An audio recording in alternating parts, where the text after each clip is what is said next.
Hi everyone, welcome back to Nana's Corner. Have you ever tried something and you weren't really good at it? And so you felt that you couldn't do it anymore? There were other people that were better than you?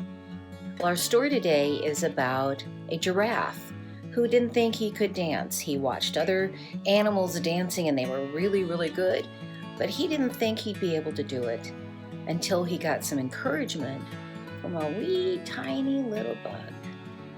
Our story today is called Giraffes Can't Dance. Giraffes Can't Dance by Giles Andre and Guy Parker Reese. Gerald was a tall giraffe whose neck was long and slim, but his knees were awfully crooked and his legs were rather thin. He was very good at standing still and munching shoots off trees. But when he tried to run around, he buckled at the knees. Now, every year in Africa, they hold the jungle dance, where every single animal turns up to skip and prance. And this year, when the day arrived, poor Gerald felt so sad, because when it came to dancing, he was really very bad. The warthogs started waltzing, and the rhinos rock and rolled. The lions danced a tango that was elegant and bold.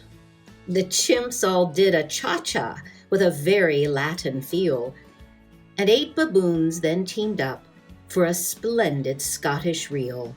Gerald swallowed bravely as he walked toward the floor. But the lions saw him coming and they soon began to roar. "Hey, look at clumsy Gerald!" the animals all sneered. "Giraffes can't dance, you silly fool! Oh, Gerald, you're so weird." Gerald simply froze up. He was rooted to the spot. "They're right," he thought. "I'm useless.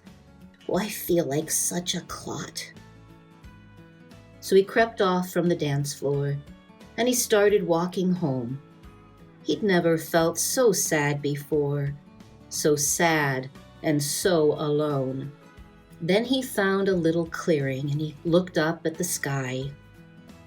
"The moon can be so beautiful," he whispered with a sigh. "Excuse me," coughed a cricket, who'd seen Gerald earlier on. "But sometimes when you're different, you just need a different song. Listen to the swaying grass and listen to the trees. To me, the sweetest music is those branches in the breeze. So imagine that the lovely moon is playing just for you. Everything makes music if you really wanted to." With that, the cricket smiled and picked up his violin. Then Gerald felt his body do the most amazing thing. His hooves had started shuffling, making circles on the ground. His neck was gently swaying, and his tail was swishing round. He threw his legs out sideways, and he swung them everywhere. Then he did a backward somersault and leapt up in the air. Gerald felt so wonderful. His mouth was open wide. "I am dancing. Yes, I'm dancing. I am dancing!" Gerald cried. Then one by one, each animal who'd been there at the dance arrived while Gerald boogied on and watched him quite entranced.